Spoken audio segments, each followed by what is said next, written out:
Wait a minute. Hold on. Stop digging, gents. Stop digging. Let me see.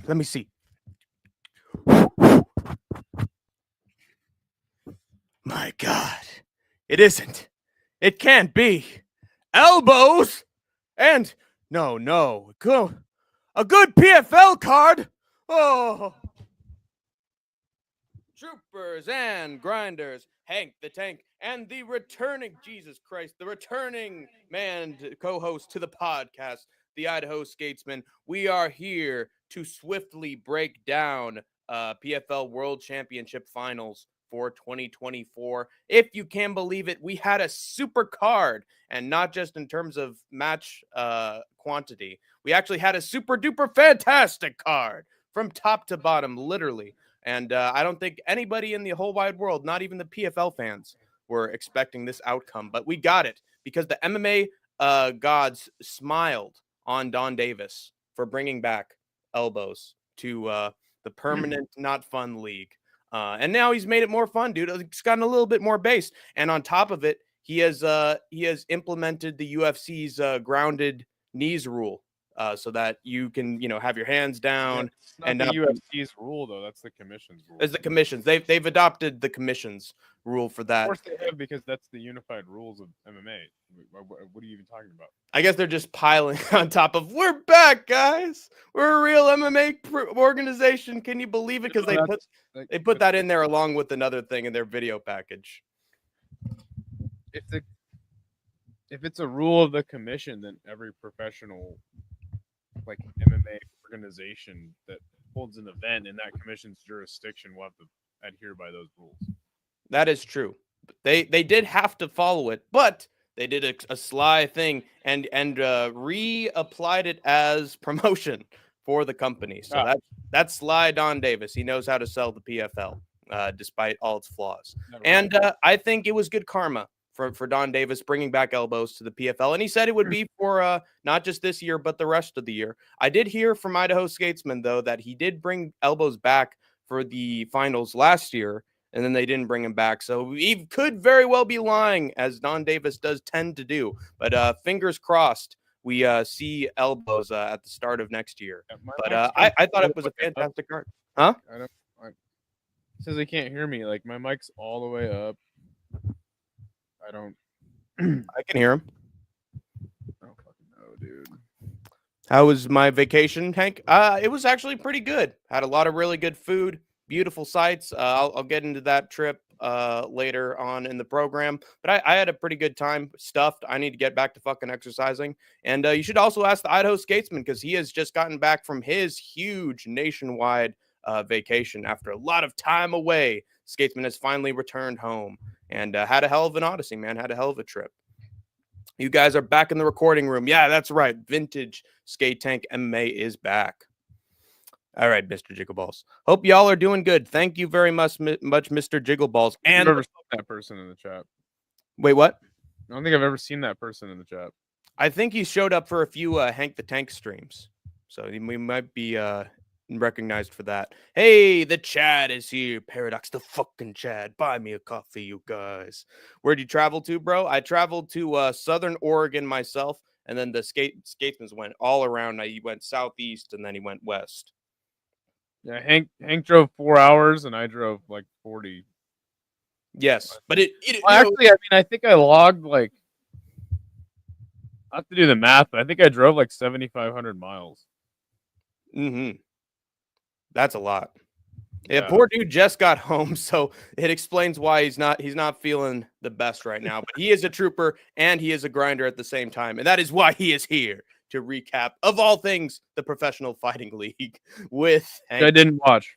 This dude is committed. Yes, he is absolutely committed to the podcast. You got to give the respect to the skatesman. Crystal Miller is in the chat. Hello, Crystal. Welcome to the Skate Tank Army. We got a raid. Raid! Batten down the hatches, Skate Tank Army. We're being raided by those damn crowds.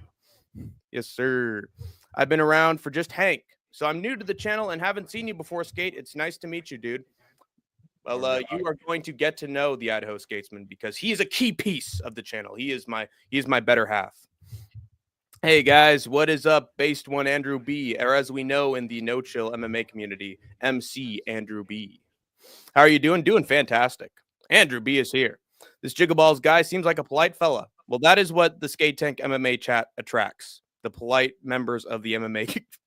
What? What do you mean, no, Skatesman? It doesn't, like, objectively. Oh.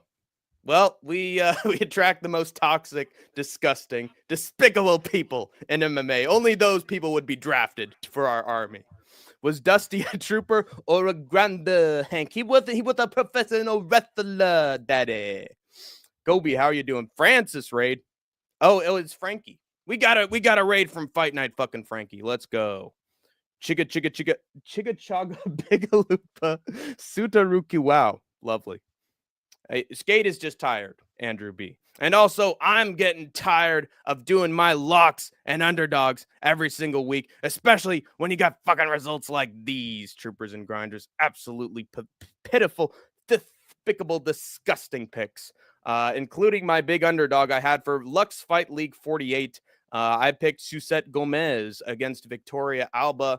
I figured this would be like LFA with its prospects. Women that are, counted out, who are only 2-0, haven't had much experience, and then they just win because they're young and the other opponent is old. And that ended up not happening at all. Alba freaking schooled Gomez. She was the favorite for a reason and was just more experienced and better everywhere. So sometimes, you throw all the money on black and it doesn't work. Sometimes you're all in and yep, you lose all your chips. So that's what happened here. And then, but what really grinded my fucking gears, and while I'll probably never do picks for Lux Fight League again until Tap League has it up again as something that you can make picks on, in which case I will make picks on it. Isaac Ruelas absolutely demolished Pedro Pena, who was 5-1 favorite in this fight. 98% on Tapology picked this guy, and he was beating the crap out of Isaac Ruelas in the first round. Slowly, though, Ruelas started to check some of the kicks and block some of the punches of Pena. He started to gas out a little bit. And then Ruelas' defense ended up just winning him the whole fight at the end of the day because he started to back up Pena against the fence and then just closed him out with a left hook that just snapped that fucking neck and just reeled him back like a fish. And he was done. Isaac Ruelas schools him. Huge underdog gets it done. And fuck Lux Fight League at the end of the day. It's been a very long time since I've gone 0-2 in picks for the week. In terms sound of like a Lux Fight League problem. Sounds like a you problem. It is absolutely a Lux Fight League problem because they don't have the quality of talent to be good enough to lick my boots or be Hank the Tank's picks. Was there like a really bloody fight like there usually is on Lux? That was saved for the main event and a few of the main card fights, but. Surprisingly, actually, there was a little blood coming from Pena because he was just getting fucking schooled, and that wasn't fun. Why are you guys switch sides on screen? Oh, yeah, that's a good point. Well, there we go. Now we're good. Now we're right as rain. What the fuck is wrong with my audio? I can hear it. So stupid, dude. I'm like right by the mic. There you go. I can hear you. I just hop on for a bit and my phone is dying. Thank you for participating, regardless, based one. I knew something didn't feel right. Yeah, I fucked up. Skate, can you do a kickflip? Good question. He can, in fact, do a kickflip. He can't do it right now because it's his house. Oh, I can do it right now. Do it. Let's see it. I mean... I don't know how I would do this. But... All right, hold on. Skatesman is taking a few seconds. We will be back shortly. All right, this is going to be fun, guys. Good comment, not in the AM, bro. We are going to get some entertainment now. No, that's Idaho Skatesman. Or it's me. I honestly don't. Oh, you're talking about. Yeah, probably. That's insane. Welcome to live chat. Remember to guard your privates and abide by our community guidelines. That is right, troopers and grinders. We do have very specific guidelines. Like, don't be a freaking racist and don't insult skates. You can insult them a little bit, like, 30% of the time, but be subtle. You know what I'm saying? Like, have the insult come in like every hour. Don't do it over and over again or spam it, or we will destroy you. But do it every once in a while when he's not looking, or when he forgets that you insulted him, so it lands. Did you hear that No Chill is gone to jail for life? I don't think so. I think he's destroyed his live streams though, which is sad because he has made a lot of great live streams. Skate's picture at the bottom makes me think of the pool scenes in Lords of Dogtown. Well, none of that matters because Skatesman is here to do the kickflip. Oh man, here we go. Yes. Oh my God, he's got our background for his socks. Holy shit. Wow, that is a Skate Tank MMA fan right there. Here we go. Ah, close. Take two. Pretend that one didn't happen. Oh God, no. This is going poorly. Third time's the charm. That's good. That's good enough. Oh, yep, we got to do it again. Yeah, after all the freaking hours of him driving, this is not good for his legs, troopers and grinders. Look at what you've done to this man. Ah, fuck. Now I'm feeling bad. This is hurting me watching this. In this confined space. Yeah, it sucks. Thanks, Niff. I just put on my cup. Oh, we're good. Don't break your ankles live on stream, dude, please. One more. That's good. That's good enough. Oh, shit. Let's keep going. Keep it going. Root him on, chat. Yeah! There we go. Woo! That is why we are Skate Tank MMA, damn it. Took us a whole freaking year. But we showed you why we are Skate Tank MMA. Right freaking there, dude. We are skateboarders. Or at least one of us is. Yeah. We're keeping the name Skate Tank MMA because of that one stunt right there. No, I mean, can you do it right now? Yes, he did it. Hey, look, it's Hank and Benoit Saint-Denis. He made it back, guys. He's on his recovery arc. He's coming for all the UFC lightweights out there. With Hank the Tank as his manager, nothing can go wrong. Do it on the desk. He did it on the floor. Idaho skates them. No, he does not. I'm interested to see what Skate does with this. He did it, man. Yes, sir. Is he doing the kickflip off camera? No, he did it on camera, you son of a bitch. Only the legit shit at Skate Tank MMA. Thoughts on me going to jail for touching Kobe Wiggle? I wouldn't be surprised, honestly. I think he might have fallen into Kobe Wiggle's trap right there. As soon as they started in a debate over which fighter is which Teletubby, then it was they were in each other's arms, just like that. What if Skatesman fell and shin bone protruded through the pant leg? I think we'd call it quits, guys. I think that'd be it. I'd cost him his job, and he would try to get at me in whatever way he could to get revenge, and they burn my house down, and then the podcast would be over. I wish he would have pulled out a tech deck and did it with his fingers. Yeah, come on. Get better, Skatesman. Come on, get it to another level. Bro, if your ankle snapped on live stream, I'd feel so bad. Respect for doing it after the long trip. Better than me. Oh, we know. Share, that's all right. Perfecto. Yes, sir. Woo! Party. Mr. Jiggleballs. Yeah, I almost jiggled an ankle. And Francis is here. Fight Night Frankie is here. Thank you for the raid, Fight Night Frankie. I hope you showed up just in time to watch Idaho Skatesman's first try kickflip. It was fantastic. What a name. Is Skatesman a Mormon? Pretty sure he's not. Very much sure he's not. Not in the Mormon cult. Yes. Because he watched that one South Park episode, and now his mind is clear, brother. His mind is clear. And so Joseph told him it was the truth. Dum dum dum dum. He made sure that he wasn't looking. Dum dum dum dum dum. You see, the orbs of Xanthos appeared to me underneath the hat, and only I can look at the orbs. Dum da dum dum dum dum dum. But let's without further ado, troopers and grinders, because we also need Idaho Skatesman to get his fucking beauty sleep after that huge freaking trek. We need to go through these picks, guys. We got to show you how we did, how Hank the Tank did. Because let me tell you guys, I think we should go from the top down. Oh, I did that for the post show. I don't care. I mean, honestly, I hardly knew any of the people competing on the prelims either. So lots of this shit came as a shock to me. But if you want to go from top to bottom, I can. Yeah, definitely. All right, let's do that. Well, this shit is really insignificant. Yes, it is quite insignificant. So I think where we should start is PFL had a really good year this year. Solid in the cage, right? But I think as far as like behind the scenes, Finances, operations. yeah, I mean they're kind of like the new one championship on the block, you know? That's right, because there's a lot of drama between certain fighters in the PFL. Oh, he's not giving me enough money. Oh, these negotiations aren't going well. I'm not Well, and being booked. What the hell's going on with Bellator? You be know. putting on people being put on ice. So like the biggest thing is that in order to like contractually, because remember they bought Bellator with no money. Mm-hmm. They're basically like given Bellator Yeah.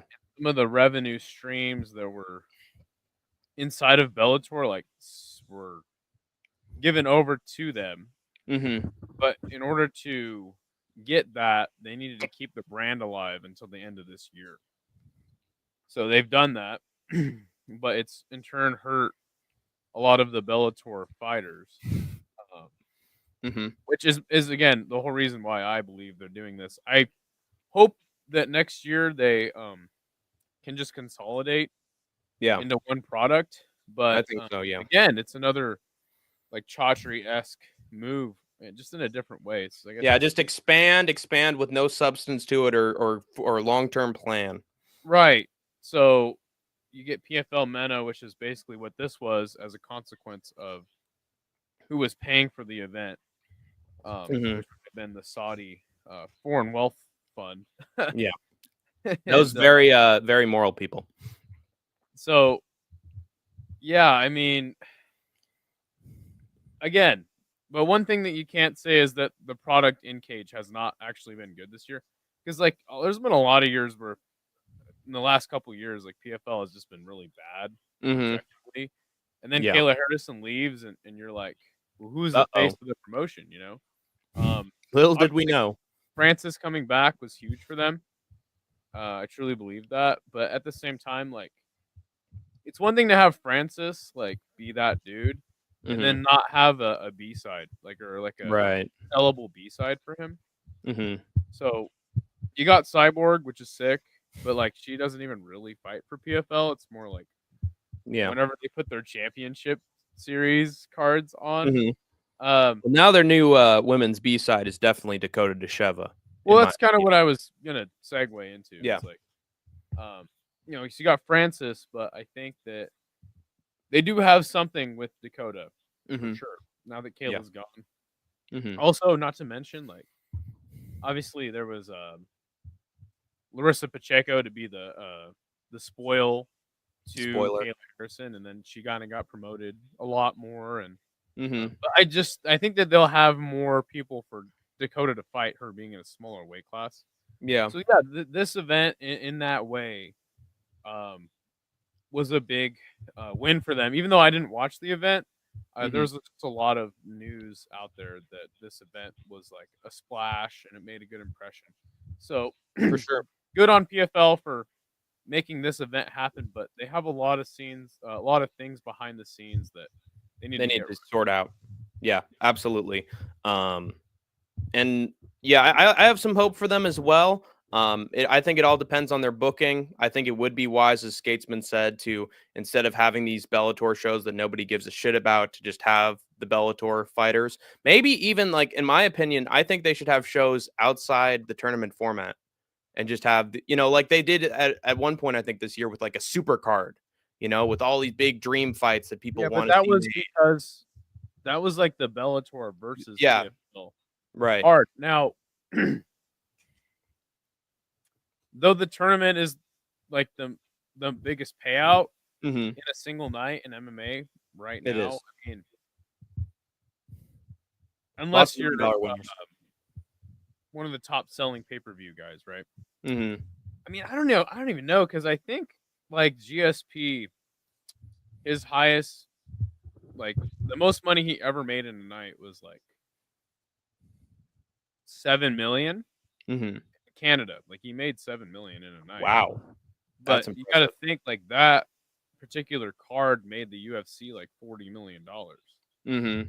So, so, but yes, as of right now, not being GSP at the height of his powers in Canada, like this Mhm. is the highest paying night. So the tournament format works like in that regard, but does anyone really care about the tournament? Like chat, like tell me, like do you guys actually give a shit Yeah. about the tournament Especially format? sort of the lower tier cards that come with those that Because tournament format. take that with like what one does every Friday morning, right? Like they have the best product out. It's not even MMA. It's just Muay Thai. Nobody gives a shit. Like all we need is good fights, Yeah, and it's a the rest will priority. fall into place. So Exactly. So, even this card being 10 hours and still a good product, like a whole year, a whole season led up to this. right. It's like couldn't you put a card of like similar quality on like almost every week? I mean, they got a big enough roster and Easily. enough Yeah, names. they do. So Yeah. If I were them, I'd experiment with having a year without tournaments and seeing how the financials do compared to a tournament. And then they can make their final decision there. Waiting on a UFC fighter to take my name as their cage name, Mr. Jiggleballs. Yeah, as a nickname. Wish it would have been Derek Lewis. Oh, dude. He'd get double the Manscaped sponsorship. No chill, stay here. Yeah, that's right. Stay here, no chill. Down boy. What's this CGI Benoit Saint Denis doing a kickflip? Dude, people forget, man. Before he was an MMA fighter, the dude was a French skateboarding champion. So he was good. Now Skate is awake. Yes, he is. Where do you think you're going, Mr. Oh, just off for the night. Oh, just off for the night, Andrew B. When you're telling No Chill to stay here and then you're not staying here. why do we have to read everybody's conversations that they're having with themselves in the Oh, chat? that's right. This fight literally looks like off-brand Skate and Hank. Yes, it does. I need to shave a little bit and then it'll complete the outfit. UFC is the NFL and PFL, etc., are the XFLs. Talent is there, but no one really watches. They just don't promote the same. Similar to boxing. Great fighters, but no one cares because no one knows. Do you agree with that? No, because the NFL actually took things from the XFL, like camera Mm-hmm. angles. I mean, the biggest thing is like at any given moment, 80% of the top talent inside the sport is gonna be at the UFC. So like every once in a Mm-hmm. while, you have like Bill DeFree, Right. Dakota Decheva, what the hell is her last name? I'm Mm-hmm. hearing a lot of different ways. You'll have people like this come to the sport, like on the outside, but I mean, look at Kayla Harrison, right? Like Yeah. nobody hardly, including me, really gave a shit about her until she went to the UFC. Right. That's how you But make then it. every once in a while, like I mean, the last time this happened with the UFC champion was Randy Couture, Mm-hmm. and I would argue at that time, like when Randy left the UFC with the belt, like there was still competition in MMA. So like when Francis left with the belt, like that was a pretty big deal. But like But the you see how competition's done. quickly people have moved on from Francis, Yeah. because now John and Tom is the fight to make inside the Mm-hmm. like, and heavyweight in general. Like to And me, like UFC's so Francis, lucky that it is in the first place as well, yeah, given that they try their absolute best not to promote Tom Aspinall or anyone who's not John Jones, and they've still managed to get some hype for this thing. yeah. So like as far as them being the XFL, like I mean, I would say it's definitely comparable. Um, but as far as the talent being there, I have to disagree because it's like it's not at the end of the day, like it's not even about the talent. Look at what one does with Muay Thai every Friday morning. Like, Mm-hmm. are those the most talented Muay Thai fighters? No, but they're knocking No. each other senseless. That's all we want to see. We just want to see action. Like, I don't give a shit if every show you have has the most talented fighters on it, Yeah, right? it's the same thing with Ryzen. Everybody has There you even go. records, and yet it's fantastic the whole night through. That is a perfect point. It doesn't matter. Like, we just need good fights. Yep. And then, I mean, because and then this is I would say one of Hank's biggest gripes with the UFC is like I know, and this is me speaking for you. It's like I know the fighters are talented. I know they're climbing up the ranks, but when you get to like that Israel Adesanya level of like you're just defending your championship in a safe manner, I don't care about this, and it sucks to watch for me as a viewer. So again, if like PFL won, Ryzen, and Ryzen already does a fantastic job of this, but like, I mean, I wanted to say Bellator, but like, I mean, if they just focus on action, like, think about how Usman Nurmagomedov. This is probably the best example. Like Usman Nurmagomedov, right? Like we know the fucking guy is good, right? But they always main event him in Chicago, and what happens every time? It's doesn't sell. They boo him. The crowd is booing like fucking crazy by the 5th round. Yeah.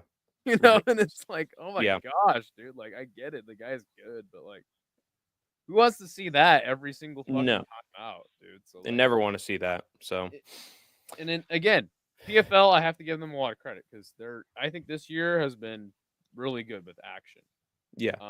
But business wise, exactly. The cracks are starting to show. And especially on the Bellator side, like Bellator's dead. It's been dead for a year. They're just keeping it alive with Frankenstein. Like Jeffrey Dahmer inject the body with LSD to try to reanimate it. That's what Bellator is at this point. Christ. PFL is Jeffrey Dahmer. So, yeah, put together the pieces, Igor. Make me a monster. That was a really bad analogy. I'm sorry, guys. Yeah, and at the what was I also going to compare it to? It's like again a comparison to Asian MMA with one. Just get rid of the grappling, get rid of the MMA. People don't care about it. Like that is the B side. Oh, yeah, that just weighs you down. Hank is going to start taking Tren and eating duck eggs. Yeah, I'm going to go over to a Cowboy Cerrone's gym, and I'm gonna get loaded, man. Hell, even street beefs have better fights than some main card UFC fights. I'm looking at you, Bo Nickel. Yeah, don't be fucking Brandon Moreno against Brandon Royval 2 in fucking Mexico on short notice and spamming fucking overhand rights over and over and think that you did a perfect fight. Ugh. Anyway, let's talk about the main event of PFL, and I hope that we get this one out of the way quickly because I did not enjoy this fight all that much. It had action, but it's Khizriev, so I can't expect a banger.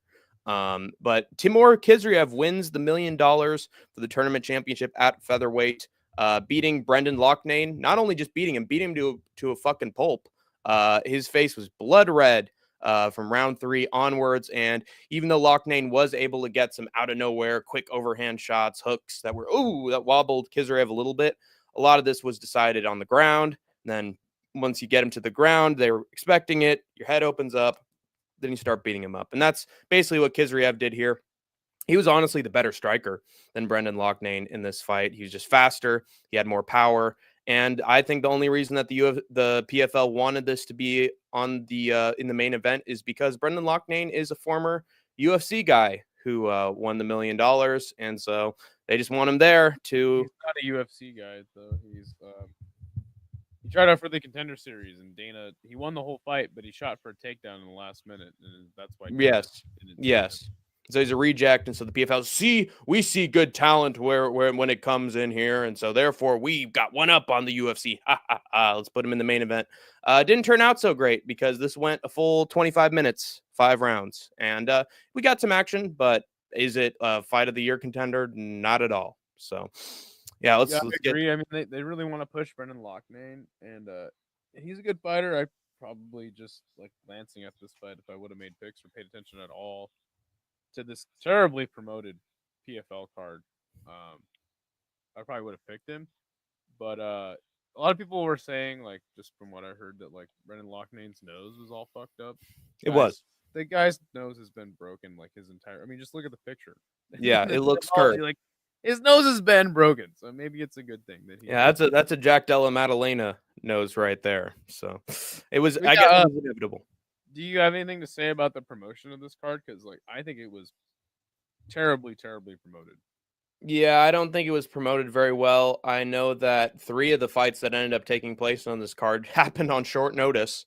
So this, in reality, this should have been a 13 fight card, and they built it up again and again when there were replacements. when fights fell out. So there were certain fighters that I was looking forward to who didn't end up being on this card. And so and then by the time Thursday or Friday rolled around, I just checked on the side. What the fuck? There are 3 fights I see on here that weren't there before. So yeah, that isn't going to help with promotion. The fact that Donn Davis mentioned bringing back elbows literally a day out from the show doesn't help. He could have mentioned that like 2 or 3 weeks ago and built some hype around that. But like, So I just didn't even know a lot about this. Like, there wasn't Ngannou Ferreira trailer. Yeah, that was promoted. Like, maybe they spent all their money on promoting that. Yeah, they did. Okay, but why isn't there elbows allowed in PFL? Do you know? There was some controversy over, well, it's a tournament format, and if you have elbows in there, then they won't be able to compete, for 4 fights in an 8-month period, and so elbows are scary and bad for business. So for the tournament format, so we're not going to have them. Yeah, I mean, it's the cuts that they cause. Yes, the cuts. Lacerations to the face. Yeah. So like, this is why last year for the final of the tournament, they allowed elbows. Mm-hmm. And but then it makes sense. And I'm not sure if Donn Davis if he, because again, it could just easily be what Skatesman's talking about, and he's going to bring back the no elbows rule as soon as PFL has its next season. But he did say, well, we found new findings. We went to new people. They did their research, and it turns out that you can have elbows and fighters can compete in 4 fights over 8 months. So new findings and new change. That's what he said. I actually sort of tend to trust Donn Davis a little more than the other promoters, because I just feel like when he says something, it usually ends up happening afterwards. Even if it's bad for the company, it ends up happening. And he literally told the media that we don't care about making money. We just want to make good fights. And if I were a promoter, I wouldn't want to say that. But that is what he said. So I guess I trust Donn Davis a little bit more. Which do you guys prefer to watch, PFL or Bellator? I mean, it's in its early days, Bellator, absolutely. But in terms of like modern day, like last 3 or 4 years, I enjoy the PFL format. Actually, I do enjoy the tournaments personally, and the super fights. What? You actually enjoy the tournaments? It's when there are certain guys in certain weight divisions. I do enjoy it. Also, I like the points based on rounds kind of thing. I guess you could call it a guilty pleasure of mine. I mean, I think that it's cool, like when they do I think they do like heavyweight and like lightweight on the same night or some shit like that. Mm-hmm. That's always a fun watch, I guess. But yeah. Like, when you do have like that one weight class, I do understand, but like, dude, the tournament's dumb.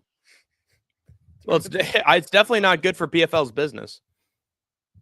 Yeah, I mean, it's just dumb as hell. I don't even know how you could really like that. But what was cool about Bellator is like just the random knockouts that like they would, because Bellator, in my opinion, like Scott Coker matchmakers, people that Scott Coker hired for matchmakers, were the best at building up prospects. Now, yeah, did they fuck up the build of Aaron Pico? Sure. But after he got his first loss, they moved him along perfectly. And, I mean, AJ McKee, they had a lot of fun. They were the best at building up prospects. Now, Dakota Dacheva, you remember her path through the tournament was like super easy until she got to Tyler Santos. So until Bishop as well. Bishop was a good test. Sure. But yeah, they moved her along really good, I guess is what I'm trying to say. I wouldn't say that PFL does as good a job building up a prospect. Another thing too is like old Bellator was just like old retired UFC fighters half the time. So that wasn't always fun. But yeah, my favorite thing about Bellator was the post-limbs. Oh yeah, that's right. They'd have 2 or 3 fights afterwards.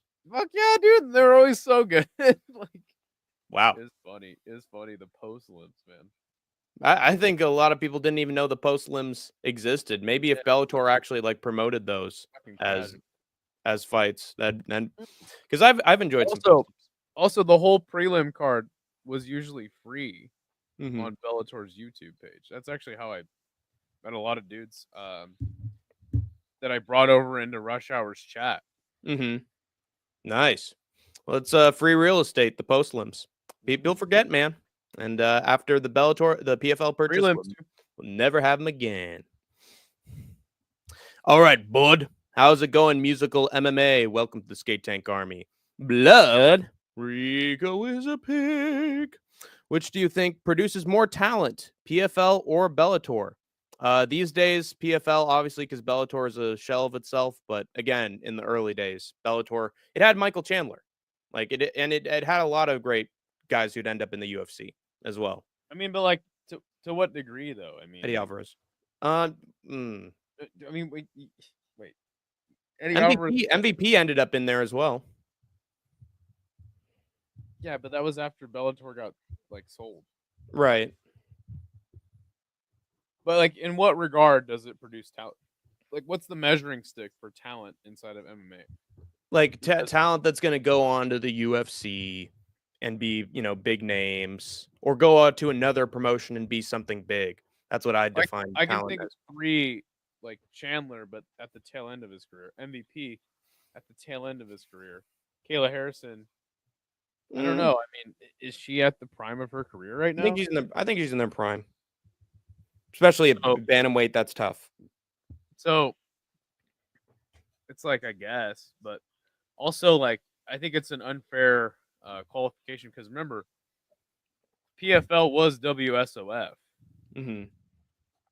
Oh, right. That's right. And Right. they made Justin PFL. Gaethje, right? Yeah, but I mean, it's like Bellator was around for a minute. I don't know. I mean,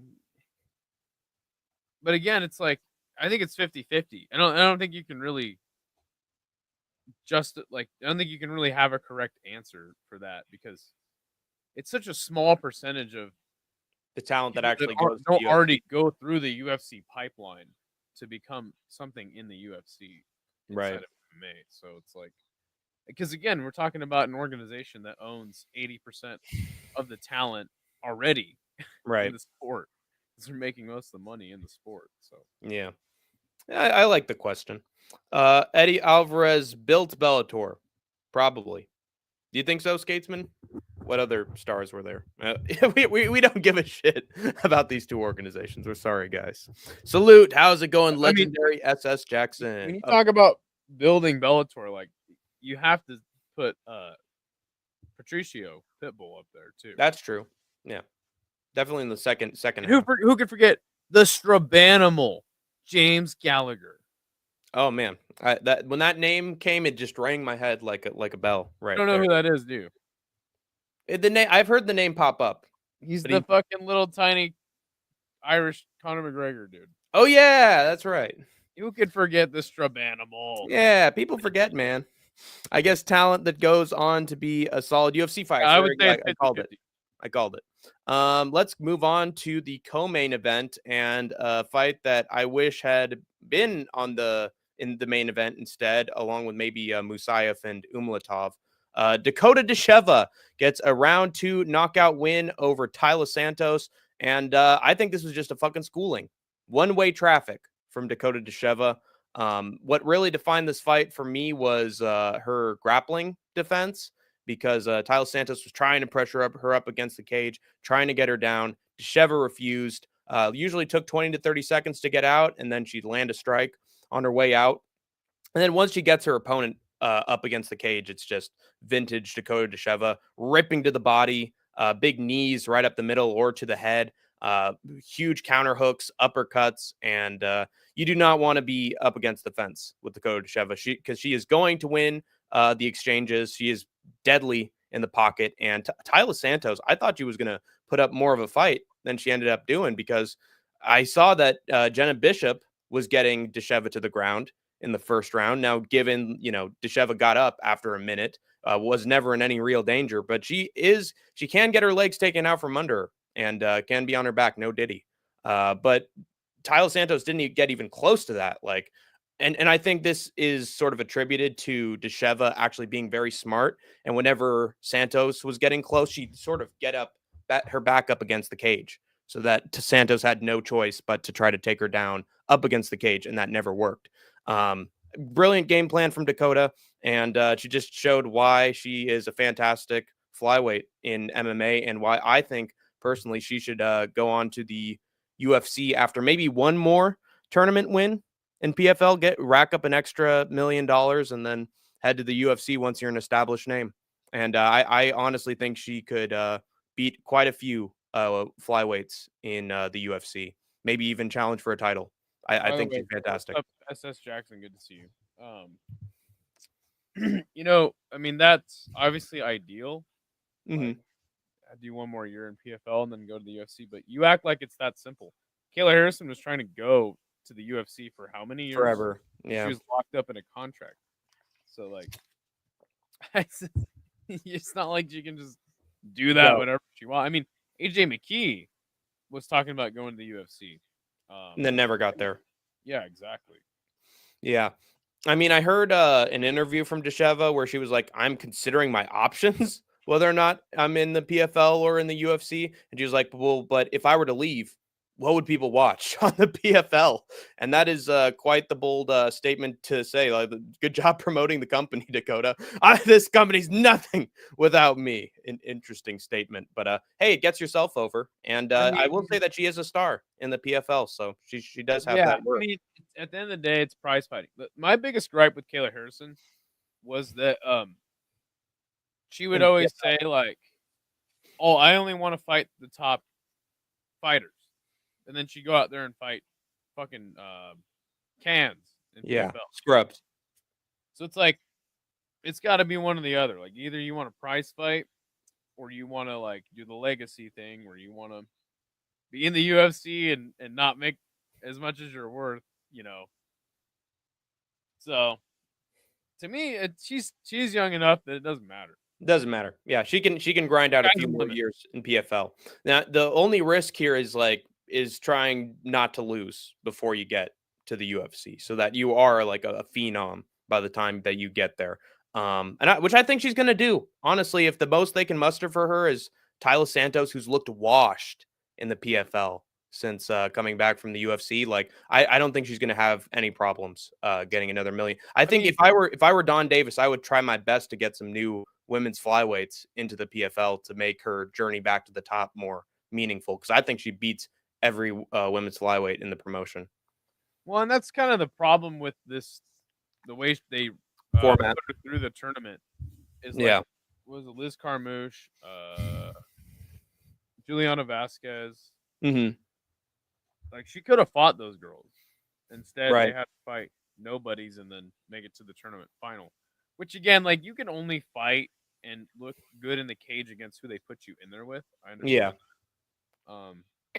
But then again, like, the tournament's stupid, you know. But at the same time, you could end up like a Bellator in like 2021, 2022 that has like Ryan Bader taking on Fedor Emelianenko, even though he doesn't deserve it. Or you have Corey Anderson, who's super washed, but they don't have enough talent to like get a brand new bright and shining prospect in the weight division. Like, when you're number 2 to the UFC, I think you usually have less talents on your roster for any given division, and that sort of hurts when you got a champion that not a lot of people really like. So honestly, I think in that sense, the tournament format's sort of a good thing, because you don't know who could become the champion in any given year, or at least there's like new matchups every once in a while. It's not like Idaho Skatesman said, like Izzy Adesanya defending against complete cans for 2 years, 3 years. Like, you do get some fresh matchups, but you never get like, oh, this guy's been champion forever and he's got so many defenses and now everything means more. Like,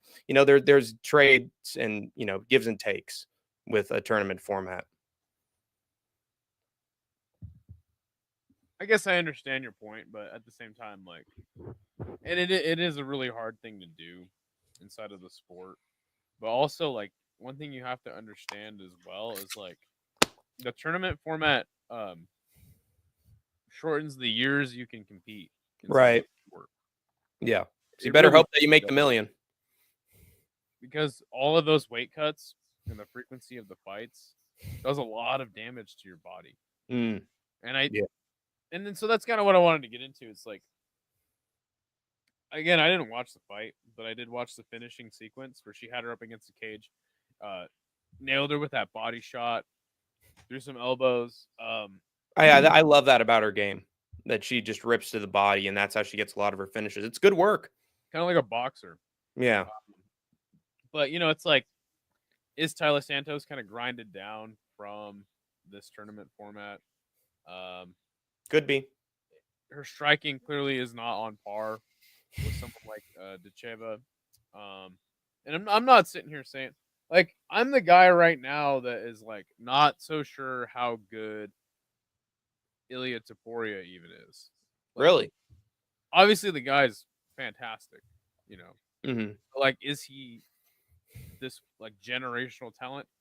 I'm not so sure about, because like Volk coming off a KO, Max coming off of What weight drain back down to featherweight? and not to mention Got like dropped by Gaethje. when he's taken the most significant strikes Right, in you yeah. in all of MMA ever. Right. Yeah. Look, Ilya obviously can crack. Mm-hmm. Dakota has a bright future ahead of her. She's a young girl. Yeah. Not sitting here saying like she is not good. She just won $1 million. Like, all praises to her. Mm-hmm. But like, am I gonna sit here and like, because I heard some people this week in some of the shows that I watch. I usually don't watch a lot of MMA content, but like I drove like 7,500 fucking miles this month. I had to Right. listen to something. Yeah. Some people were saying like she's top 5 flyweight in the world right now. Some people were saying like I'll put her top 10. It's Mhm. like, okay, sure, but it's like we'll never actually know Until she gets in the UFC. And like you said, it'll just be this tournament format. Might be the best, most entertaining way to move her through her career. Mm-hmm. If you had her be like the super champ, right? Yeah. Then eventually she gets boring and stale, and nobody cares anymore. And then she moves You to turn the into Usman or Magomedov, and everyone boos you out of the fucking building every time you main event a show. Well, she knows how to finish, unlike Usman. I mean, Usman's. I think he's had some finishes. Yeah, he had one kick to Benson Henderson, and the rest is just grinding out decisions. We're doing some grappling. So anyway, it's like imagine Islam versus Usman. I mean, Islam would find a way to make that a fun fight. He's been a great champion. Had a lot of great scraps. Right. So it's like we're never really gonna know how good this girl is until she moves on to the UFC, or like that's why I liked the Bellator versus Ryzen shows. Like, those are always fun. Yeah, honestly, I think of Ilya Taporia as like a featherweight Dricus du Plessis, where it's like he gets beaten up in his fights. He doesn't have a perfect fight. He's gonna take some damage from his opponents, but then he finds the shot. Then he perseveres and cracks with the fucking power. And then he smashes you on the ground, or he gets a sub, or he just knocks you out fucking clean. But Ilya is the guy who like plays the long game and withstands the damage, and then delivers the punch. And that means that honestly, he's not going to have too long a tenure on top, because eventually someone's going to crack that chin and put him out. But I see him as actually having more of a chance against Islam than Volk. I honestly think that, because he's a grappler himself. Volk has takedowns, but Ilya like dominates on the ground. I think he has the counter grappling to stuff what Islam has. And it like Volkanovski he's gonna fight some featherweights first, man. Yeah, I know. I'm saying if it were to happen, I favor Ilya more than I favored Volk, because what Volk is death by 1,000 cuts in the 5th round. He dropped Islam. I see Taporia getting that knockdown in round 3. And so what happens after that? Jackson, we're talking about Usman or Magomedov, Khabib's cousin, brother, whatever. Yeah. Bellator went from a company of prospects to a company of UFC has-beens. Just whoop that girl. 100% true. Arguably beat Valentina. Styles make fights. Blah, blah, blah, blah. I think that's why Kai Asagura is so interesting. We just really don't know how good he is against UFC competition. That one I disagree with. Kai Asakura has had like a whole pretty extensive career in Japan. I think that he'll get absolutely smoked by Pantoja, but he is interesting because I do want to see him. I do want to see him chin Pantoja, but I think we all want that to happen. I think he's gonna get absolutely destroyed by Pantoja. UFC doesn't have the rule set for it. Pantoja's a fucking just mauler. The guy's like a Terminator. He just keeps coming. You know the UFC's in a desperate state with flyweight when they need someone to fly in from Japan to be a title defense against Pantoja. Usman got Lieutenant Dan knees. Yes, he'll be in a wheelchair soon enough. Gucci and Cap are former opponents.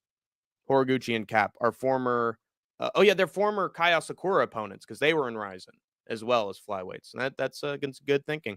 See if he can use the cage properly. Yeah, he's been having all his fights in a fucking ring in Ryzen. That's another disadvantage that he has. We'll see, dude. Like I just don't see him winning. I see it being like 1 in 10 he wins to get up from bottom. Plus, he's dealing with a fucking leather boot of a chin, so it's not like he's gonna knock him out flat. I just don't. I mean, if anyone could, you would think it would be Kai. He has broken a jaw with his fist. Dude, I don't think that's gonna be a good fight for him, and I don't know if, I don't think it's gonna be a good fight in that, I worry that he just gets out wrestled the whole time. Yeah, and subbed. I'm praying that if he loses, it's by submission and it's quick, and we don't see it over 5 freaking rounds like with Roy Val again, or with Urseg. I can't take the pain anymore. But yeah, not good. Let's move on to our next fight for the card. Also, I want to mention he's from Japan, and the UFC has not had a champion from Asia in any division, so that isn't going to help either. But then we move on to a shocking outcome, unless your name, of course, is the Idaho Skatesman, because Dovlet Yagshimuradov. Dovleton Yagshimuradov is my guy, dude. Yeah, destroyed Impa Kasunganai. The Skatesman rule about anybody who has a good chin that holds up eventually isn't going to hold up when they get to the big leagues. Destroys Impa Kasunganai within a minute. Impa was, fainting from range. He hit Dovlet with a 1-2, and I'm like, okay, here we go. And then Dovlet immediately, boom, counter right. Whoa, that just shook Impa again. And then what I loved about Dovlet's performance here is that as soon as he hit him, he was like, I got him. Now, he went from the right to 1-2, 1-2, 1-2. He just did not let up, turned it around, rotated perfectly so that Impa's back was against the cage. And then he hit him with 8, 9, 10, 11 strikes, kept a combination going, gave him no room to breathe. And that was it. Impa was done. It gets cracked by Silveira, comes back, gets cracked by some other dude, comes back. Kasunganai's getting rocked in every one of his fights and coming back. And he couldn't come back from this one, especially so early in the fight. And just got fucking smashed by Dovlet Yagshimuradov. No diddy. So incredible. And a very deserving winner of the $1 million in the light heavyweight division. Yeah, Yagshimuradov, I've always watched his fights in Bellator. The dude is, incredibly, he's surprisingly fast for how out of shape he looks.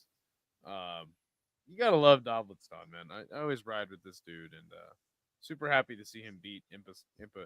I didn't think it would be so quick, though. Yeah, I didn't think so either. I thought this would play out like a lot of Kasunganai's fights, and that he'd get dropped in the second round and the third round, and then he'd be coming back. But Dovlet was able to get a few more rounds. Oh, he dropped him when he needed to the most. I thought it'd be a big back and forth war, but Impa's chin got cracked and it couldn't recover. Been cracked one too many times, especially by a guy like fucking Dovlet Yagshimuradov. And the thing is, I don't see Dovlet as a guy who gets it done early in the fight. I see him as someone who's gets sloppy in moments, but hey, he has the power. So when he does hit, it makes an impact. But he's gotten knockouts at heavyweight before. He was on fucking target here. He was on target here. Perfect performance. So can't knock him. And we got a big fucking power puncher in the light heavyweight division. That is good for the PFL. They're gonna have some fun fights with this guy. To get up from bottom, I say if Oscar wins the flyweight division, gets better. Yeah, because we get brand new fights. And by the way, and to mention this, Kai Asakura has a huge following on social media and YouTube. He pulls in millions of views on just his YouTube channel alone. His Instagram account, so many fucking subscribers and hits. So he is a And phenomenon. so does his sister Asa Akura. Yes. And if they were to have a UFC event in Japan, no matter what venue they're in, with Asakura as a champion, it sells out. So Do you think if they had a event in Japan, Asa Akura should do a performance? Clever pun. That rare pun from the Idaho Skatesman. That was a good one. But Inoue got dropped in the Tokyo Dome. Dude, he's having none of this Asa Akura fun. Do you know who that is? They're a rock band, right? Oh, are they Asakura's band or something? Can someone in the chat tell Hank who Asa Akura is? Please let me know. I'm a casual, dude. I'll show you a picture of her. I'm a casual. Oh, is he like Oscar's? Is she Oscar's sister? Oh, it's Asa Akira. Sorry. Oh, damn it! Now the pun makes even less sense. I'll show you a picture of this woman. Yeah, don't have Asakura fight in the Tokyo Dome if he's a champion, because he's going to lose. Okay, here comes the big joke. It's coming, guys. It's almost here. Give him a little bit. It's like the kickflip. It'll take a little bit. All right, here we go. Let's see it. Wow. Oh, okay. Whoa. What is Peter Griffin filming her in that bottom right image? No.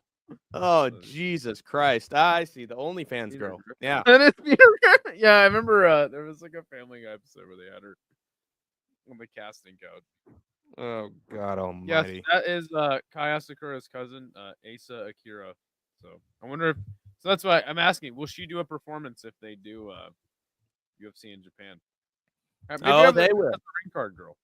Yeah, it makes all the sense in the world. Oh, and you know that Skatesman has the yellow fever, so he needs that real bad. Well, this is the part of the show where I should just check out because I didn't watch any of this, and I don't care about any of this.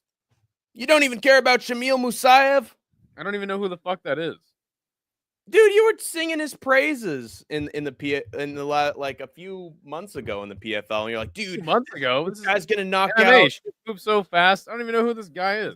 Dude, this guy's a great underdog, dude. Shamil Musayev, he's gonna knock out Logan Storley, and then he did just that, man. He's quality. He is fantastic. Or maybe I heard that from someone else. Maybe I'm wrong. But Shamil Musayev, this guy is a fantastic kickboxer and Muay Thai artist from Russia. Moved from kickboxing to MMA. And he's been fantastic. A lot of people expected him to lose his first couple fights in PFL, and now he's on a 5-fight knockout streak. And he took on some actual competition in the finals against Magomed Umlatov, who was got an anaconda choke a couple fights ago. And so he's more of a grappler. It's classic, traditional striker. Was it in the Everglades? What? Did he get an anaconda choke in the Everglades or Amazon rainforest? I don't think he did. Because I think maybe the Amazon forest was burning down to the ground at the time that he was fighting. So he couldn't be in there. But he was able to do it in America, if you can believe it. He actually got the visa. And now these two badass Russians are taking on each other. And what defined this fight was the takedown defense. Much like Desheva's fight, Musayev just would not allow a single takedown from Umlatov. The most he could get was Musayev he's sort of on his butt against the cage, but then get right back up. And then he'd perform some takedowns of his own. He'd reverse the grappling and he'd be on top against Umlatov. And Musayev was able to rain down some fucking punishment with those elbows as long as this thing lasted. And then what was the best, one of the best finishes on this card, he feinted with the right. And then as his head was turning, just bam, huge left hand just puts Umlatov out cold. And Musayev wins the $1 million. And I think Musayev should stay with the PFL for a couple more years because I legitimately think that he could also be a star if he keeps it up, because this is a Russian that's winning by spinning back fist, spinning back kick. He's actually a pretty fucking sick striker. For him, he has two functioning eyes. Yes. So and he's not ginger either. If he had some crazy eye, then maybe the UFC would be more interested. Yeah. Honestly, who cares? If he was a pirate. Screw these guys. Well, the Skatesman obviously doesn't care. Have you guys watched the Netflix series Cage? And if you have any thoughts, I think it's shit. Well, if it's shit, there's no way I'm watching it. Let's get to the next one. We had Gadzi Rabadanov get a round 3 knockout of Brent Primus. This was sad to watch. Brent Primus has been on sort of a career renaissance in the PFL since Bellator got absorbed into the company. Been getting a lot of submission wins, been getting the backpack, and looking good against younger talents. Good enough to get into the tournament championship. There is a reason why he did fight Usman Nurmagomedov at one point, because he is actually in his prime despite being, 36, 37 years old. He's brand new Primus. But unfortunately, Gadzi Rabadanov was faster than him in this fight. Fight didn't even need to get fought on the ground. I think there was one moment maybe where Gadzi was able to get him down. Didn't do much down there. This was largely decided on the feet. And much like Khizriev, this genetic freak is just faster, stronger, more power in his fists. And he was able to get like a 3-4 punch combination that put Primus out, just slumped him out cold flat. He like fell forward. So huge fucking finish from Gadzi Rabadanov, and he wins the $1 million. And yeah, Brent Primus isn't going to make it. I mean, it just sucks that like all of their winners besides Dakota are like void of personality and just like, I mean, how many of them had a funny hat? Dovlet had a funny hat. I remember seeing that. Khizriev, I didn't even watch him after the fight because he's boring. So he doesn't have a funny hat. Yeah, to Skatesman's point, but he should get a funny hat because then maybe he'd be more. He'd have more social media followers. Exactly. So it's like it just sucks that like all these PFL tournament winners are just like these insanely boring, no personality dudes. Again, they're very disciplined and strict, religious like dudes, so that's cool for them. But it's like as far as promotion, like what a bummer. But at least they got some good finishes. Yeah, for sure. So that'll at least get them over a little bit. But then we had a pretty shocking outcome, to be honest. Mr. Denis Goltsov, I believe he's a former PFL heavyweight champion, or at least like a runner-up. Like he seems like when it comes to the finals, he doesn't seem to win the big one. Always getting put out by like a giant power puncher like Renan Ferreira, or someone who's a better grappler than he is. And I thought that's how this fight was going to go. I thought Oleg Popov was going to out-wrestle him. He's doing a lot of boring shit on top, just breathes on his fucking opponent, smother him. But care about these two. Denis Goltsov, and this is something to mention. Denis Goltsov tried to pull a fucking Renan Ferreira and throw up the triangle when he was up against the cage. But fortunately for him, unlike the Renan Ferreira versus Ngannou fight, the ref didn't see shit. He didn't see him hook his toe on the cage that Isha would have definitely chopped off if he were there in the cage. And as he was trying to... Good thing the police of vice and virtue aren't a thing over there anymore. That is true. Yes, because elbows have been allowed back in the PFL. No vice, no all of the vice and all the virtue. And the referee didn't see shit, so he got in better position to hook in the triangle, got it in, Popov, and just fucking went to sleep. Just like dozed off on top of him. And Denis Goltsov got the win. Shocking upset. I mean, this was a close fight. I think Goltsov was maybe the odds favorite, but a lot of people were picking Popov as an underdog, including me. But thank God we got a finish in this, what was supposed to be 5-round fight. So I'm happy for that. And nobody cares about or will remember after this season. And then, okay, so judging by Skatesman's attitude, I got to go through these things quickly. And that is exactly what I'm going to do. We had the last of PFL Mena's tournament finals, if you can believe it, guys. Crazy. This was a separate tournament? Yes, it was. It was for $100,000 in U.S. money, which is enough to buy 2 houses where Abdullah Al-Khattani is. And he completely destroyed... know what the house market is in the Middle East. Because I looked it up. Oh, you did? Yes, I did. I don't. You don't. Yes. But brand new, just bombed plot of land. Yeah, exactly. Free real estate, guys. Free real estate from New Manifest Destiny. But Abdullah Al-Khattani, he was supposed to face a guy who had completely destroyed him in the last fight that they had over 5 rounds. Just completely out-grappled him, snuffed his flame out. He was supposed to be the big star that Saudi Arabia wanted because he is from Saudi Arabia. But lucky enough for him, they found Marwan Belagout, who was coming off a loss, but otherwise had been perfect for this fight. And he got smoked in round 1. So Abdullah Al-Khattani gets super lucky.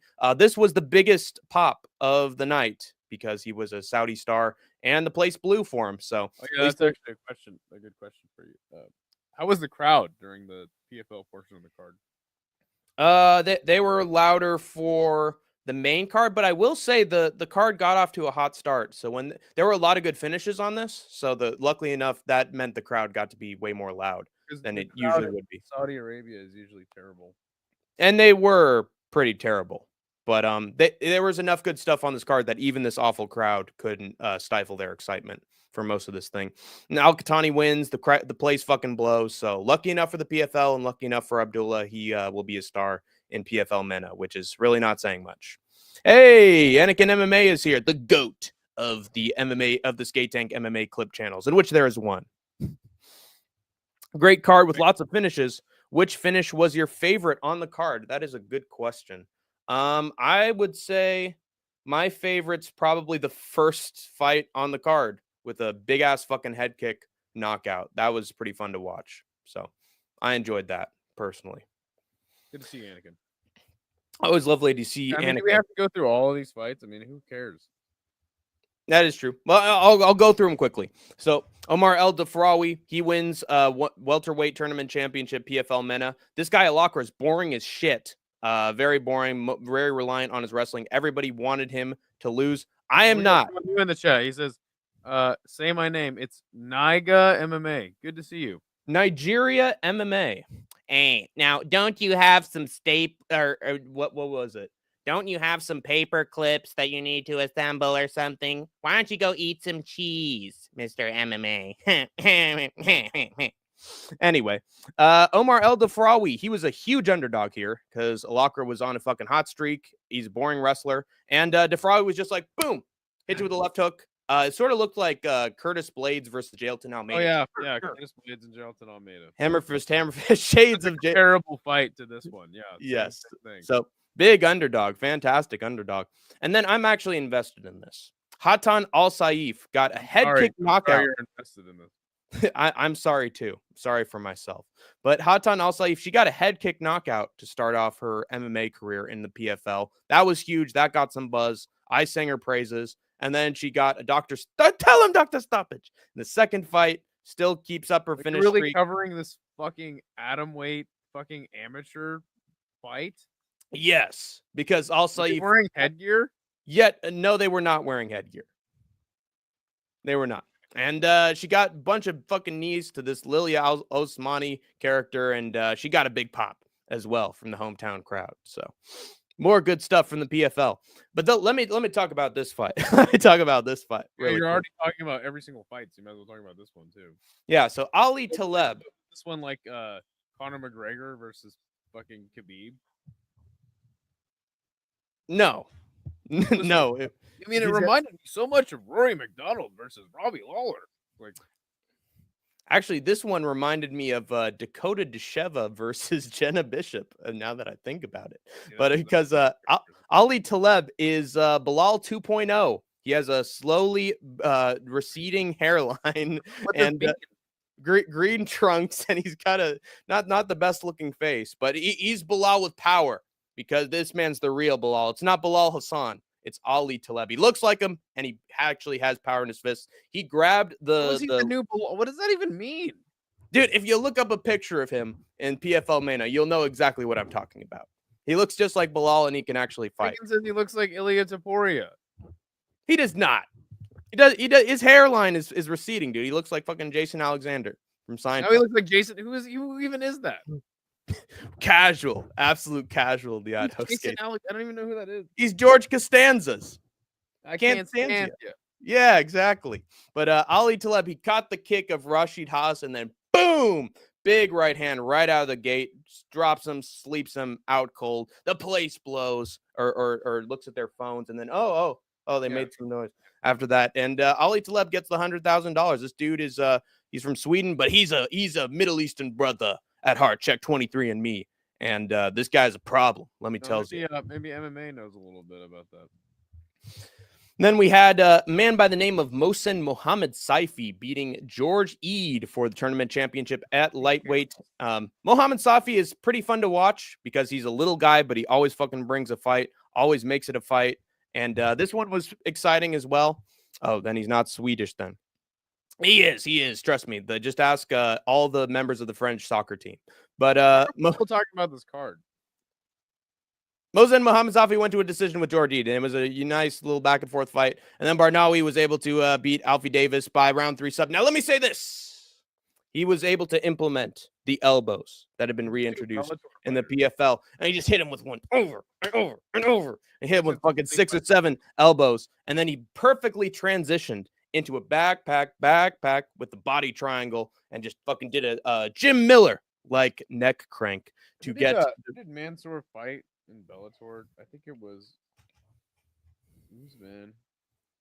I think he fought Usman or Magomedov. You remember this? Who? Oh yeah, he fought. Yeah. Who did he fight in Bellator? I have no clue. Oh my gosh! How the fuck you spell? Look it up. Read some comments. I'll look this shit up. He's an invader, like Hamzat. Wow, disgusting from Nigeria MMA. But Mansour Barnawi, I said that he needed a submission to win this fight, and that's exactly what happened. But he didn't. Oh my god! Jesus Christ! He didn't need a submission to win. That's right. He took Islam to like the distance back in the day, and that was like people forget, man. That was the big talking point when he's coming into Bellator. So he got a rear naked choke in his debut, and then he fucking lost to Brent Burmis by decision this next fight. Well, he's much. He was supposed to be like the next big thing. He went the distance with Islam Makhachev. And then, yeah, it turned out to be a nothing. And now he's fighting on the undercard of fucking PFL and belt, the fucking PFL MENA card. Well, he's definitely the next small thing. I can tell you that much. And then this was a shit fight. I won't even mention it. Wow. Gabriel Braga went to a decision with Jeremy Kennedy. He stepped up on a day's notice, mind you. And this is a dude that took Timur Khizriev to a split decision. So this dude's solid. Beat the crap out of Jeremy Kennedy, took him down at will. And Gabriel Braga gets another W, which is very rare to have in a PFL season. So lucky Gabriel Braga. And then this guy, Asiel Ajuj, he wasn't silly, and he jumped the gilly. What? What did you just call me? Asiel Ajuj. Hey, I'll have you know, my mother is a nice lady. I'm still trying to put it together in my mind. I still don't get it. Canada took an L with Jeremy Kennedy. Yes, the one Canadian fighter they had on this card, and he lost. Big fucking L, but which is a great rapper, by the way. But Mr. Ajuj, he beat Jose Perez. He wasn't silly. He jumped the Gilly Goose Gang. Dustin Poirier would be proud. Jose Perez attempted to jump forward in order to get out of it. Instead, pile drove his head into the mat, and that only worsened the grip. Ajuj wins. Hooray. And then, finally, what I wanted to talk about was this huge fucking head kick KO within less than a minute from Costello Van Steenis, who is usually a grappler, who's usually a wrestler dude. He's always getting Darce chokes and unorthodox submissions, and how's he going to get him down at something this time? He feinted with the right. He didn't get hit once in this minute of action. Feinted with the right. Leon Edwards fucking boom, right head kick. Put him out cold, long ass legs, and got the card off to a big start. And lullaby and good night, rest your head, little skatesman. But Costello Van Steenis had the best finish on the card, and it started off the card, and that was it. That was the fucking PFL. Thank God that's over. Yes, just in time for Hank the Tank to share his all his photos from his trip. Just jerk off in front of everybody with his stupid photos. That's right. Look at exactly. Yeah, that's right, guys. Check it out. I don't want to look at all these photos. Yes. Yeah. Here we go. Let's extend the suffering of Idaho Skatesman, dude. Shall we? All right. Here we go. So first of all, we I went. He's gonna narrate every picture. Oh my God, dude. So first I went to the Oakland airport to pick up my aunt and my cousin. And, yeah, it was a beautiful view. Beautiful. Look at the freeway. Morning. Yeah, on the freeway. Yeah, heading over. Dude, Hank has gone like full narcissist. Oakland and San Francisco, they were beautiful that time of day. And here's the train that we passed by. It's a fantastic train. Oh, and I need to bring this to the front. Yeah, look at this great view of this train that we went by. And this Oh, it's one's fucking awesome, dude. this one's actually a solid photo. This one's a solid photo. If you guys remember, like there was like 5 days ago, he was like yelling at me. I brought 20 viewers into the stream. It was all on me. Me, Vincent Kennedy McMahon, and It's the like, product yeah, of my it's because semen. No Chill and Musical MMA sent you all their viewers. No. I was able to get 15, 16, 17 viewers in because people like the think tank. I will have you know, Idaho Skatesman. That's because Okay? No Chill sends you all the viewers. No, I got a few. They like the think tank. People love the think tank. I told you. Not 15. You're talking about Donn Davis doing a really horrible job with promoting the organization. Why don't you promote Hank the Tank streams? Come on, you're doing a bad job with the promotion. What do you mean? I'm on the road. I'm on vacation. That's what I'm saying. You gone insane. That's true. But was I ever sane to begin with? For like a week. That's a pretty long amount of time. But this is a view of the Golden Gate Bridge and the Bay Bridge at the You can same barely time. even see it. Yeah, but it means a lot to me. And this is me. As you can see, this is a very good photo of me because the PFL had brought back their elbows, and so I just made sure to like do this the elbow to show that it was back. And truly, that was a brilliant moment of improv for me. But this is good. This is yes, that is Hank the Tank's thing. I'm a theater kid acting. How you gonna be a star kid? But then we saw some photos of Shasta on our way to Oregon, and then got snowy white fucking peaks. So if you're a skier, it is a wonderful time of year to go out and enjoy some skiing. What flavor was the Shasta? It was lemon. Actually, I thought it was lemon. It tasted different, but it looked yellow, so I had to try it. And then we had this this interesting mountain peak, and usually it's completely brown, but because it was winter. And usually the mountain is usually brown. Yeah, but this time it had a little bit of fucking coconut shavings on top of the chocolate ice cream, and we like that, don't we? We like that. And then this photo doesn't matter. And then this one's spooky, guys. Look out for this one. Check this out, guys. All right, this was this one's spooky. Yeah, that's right. There's some trees in the background. Yeah, it's really good artistic craftsmanship from Hank the Tank right here. And then this was me out at night going through the city, and there's some city lights for you. There's some little fucking adding to the aesthetic. That's you see, city life project right there. Yeah, the city night, boom, boom, boom. We want this smoking on some syrup. I feel Canadian. And then this was mostly what I encountered while I was in Oregon. It was a long little field, you see, just full of the fog and a gray sky and dead trees. This just goes okay. Like, I had a family reunion in Montana this year, right? And we're all out on the property of one of my family members in Bozeman, and all my family members from California came. And like, this property is like not This property is like not nice. I mean, it's like a nice property, but like it's not scenic. There's like no trees, flat, and then there's like mountains in the distance. Right. All my family from California is like, it's so beautiful out here, and I'm like, dude, I'm from Idaho. Like, I see this shit all the time, every day. So like, it just shows you that California people, they don't know what good scenery is. Hey, I'll have you know that we have beaches, we have bitches, we have forests, we have death valleys and deserts. We got all sorts of things, man. Like, deserts are not scenery. Yes, they are. They're absolutely serious. I have freaking on my phone. It shows a picture of fucking. There's nothing. Painted Valley from the Tarantino series. Stupid. It's fantastic. I'll tell you what. The magic of minerals. They're minerals, Marie. They're not rocks. What I'm saying is, you go up into Oregon, and you're like, it's so beautiful here in Oregon. It's not. It's really not. I'm just documenting. You were in Southern Oregon. That is, yes, I was in Southern Oregon, very specifically. But then we had this wonderful view of a little spring that was going down a bridge. Like that? As we were going down, this was a great view, in my opinion. That was really fun. And then finally, we have something that relates to what was actually going on around the world. We had Thanksgiving, and we had some absolutely delicious Costco apple pie and some fucking pumpkin pie American right there. Absolutely fucking American. I knew that the Skatesman would like Surprised that. you And commies then and some apple city pie. views as we headed back, all that good shit. And yeah, this is wait, hold on, wait. End this. Hold on. Then this is the best photo. Let me tell you.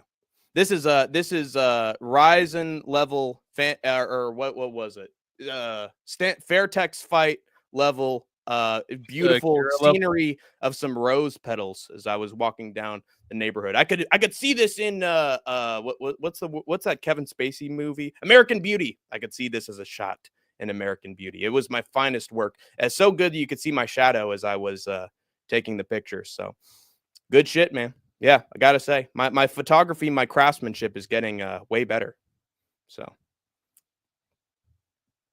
I'm happy with it. Hey, and plus we got more watch hours this way. It would have ended right there, but instead you got to hear Hank the Tank ramble on about his mediocre existence. Pretty good. Oh, looks like you had a solid vacation. The dinner was definitely the best part of the presentation. And it was dessert too, so you didn't even get to see the dinner. There was a lot of mushrooms involved and vegan shit. That was yummy. Mushrooms. Well, you were in Oregon there. Gluten free. Yeah. It was the family's idea. And then we went to a good Mexican restaurant that was actually quality, to be fair. City Life fam, you guys are the best mods. Yes, Donn Davis is a terrible promoter. We're not. Free Patchy Mitch. Yes. Well, I got rid of that one guy, so that makes me fantastic. You got homeless crackheads. That's its own spectacle. It's a fantastic spectacle. Yeah, pretty much everywhere by the coast does, unless it's Texas. Yeah, everything else is pretty much fine. But so what? Wait. So I gave my vacation.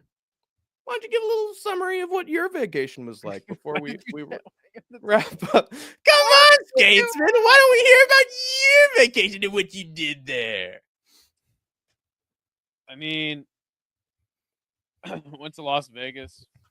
I mean, but like honestly, like I could tell you what I did, but it wouldn't really you wouldn't really understand unless I pulled up my Instagram. Don't do it. I mean, Actually, you can if you want.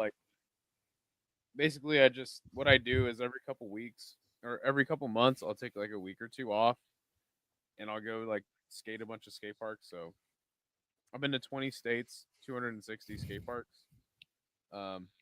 Well, yeah, I went to Las Vegas, El Paso, Texas, Dallas,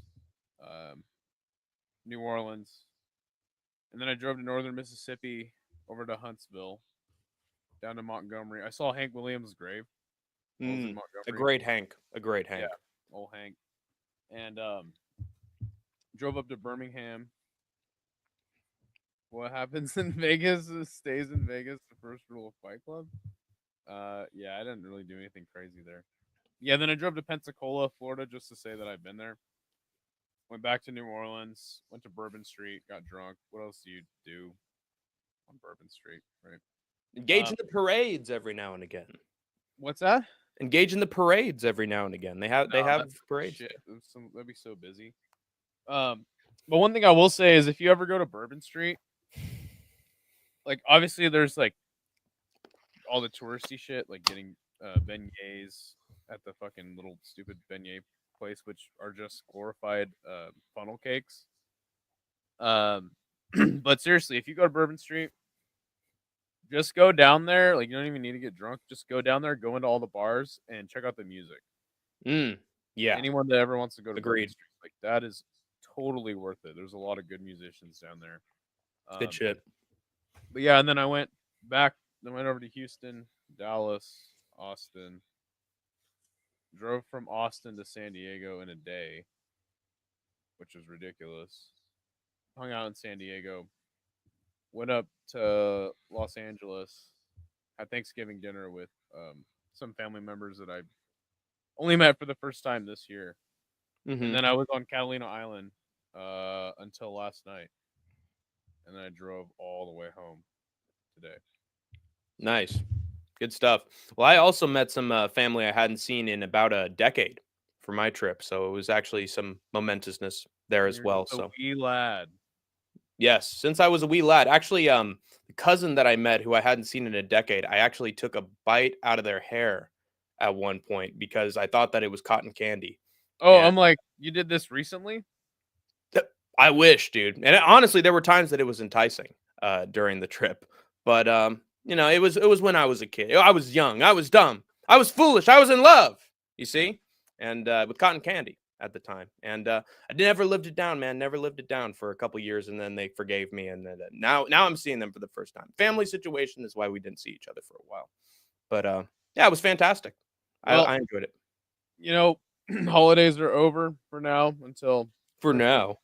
Christmas. But that just means we'll get Ryzen New Year's Eve, which by the way, next year I'm gonna try to make it there for New Year's Eve.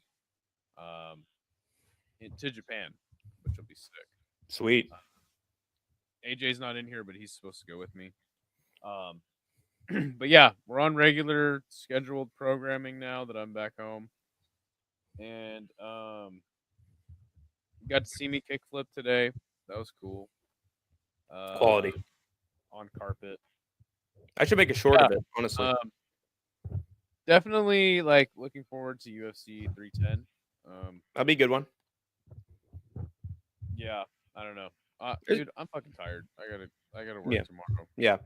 We will be tuning in tomorrow live for Tank Tier List Tuesday as I break down the boogeymen and boogie women of MMA, the best ever to ever do it. And then we got, When are we gonna do the fast food restaurants ranked tier list? I mean, we could do it tomorrow if you want, but I've already set up the slides and everything. So Yeah, do your thing. Yeah. We'll do it next week. yeah, well, next week the best fast food chains and franchises covered here by Skate Tank MMA and Extra and Friends. And then we'll have Hank's Think Tank covering the craziest and cringiest in MMA news. And then we will have Hank the Tank and the Idaho Skatesman doing our preview and picks for UFC 310 and maybe just maybe K1, wherever it could be. Skatesman will spend 5 hours trying to find the stream for it, if he can. For what? K1. Well, it's K1 this weekend. It is K1. I think it's on Friday. Maybe it's on Friday. Somewhere. Well, there's only one. There's literally only one way to watch it. Yeah. Let me actually look it up really quick. So they have a partnership with the Japanese sports, like Japanese ESPN, basically. Mm-hmm. And what's Sunday K1 World GP 2024 in Tokyo final. Oh yeah, that's 12-7.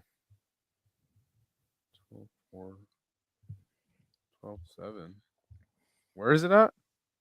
It is in Tokyo, Shibuya, Tokyo, Japan.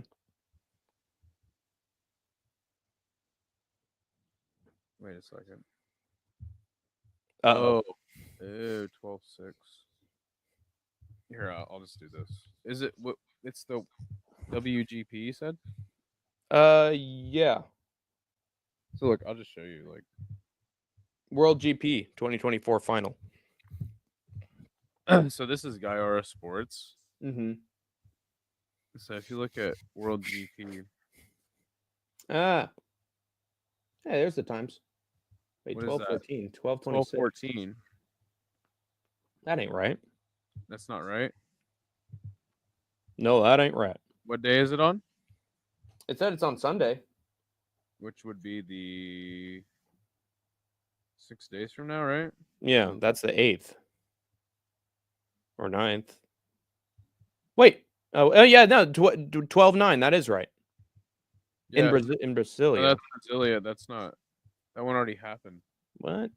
I don't know. Yes. Hold on. Let me see if I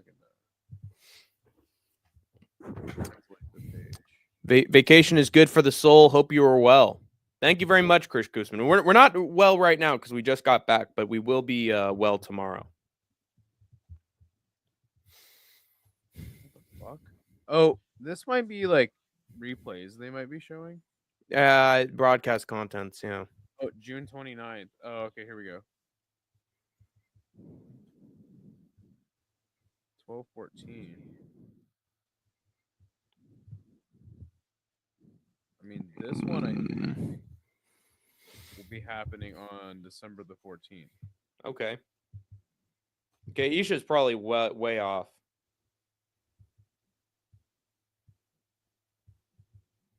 Yeah, there's definitely one because like these two have the date that it happened already. Yeah.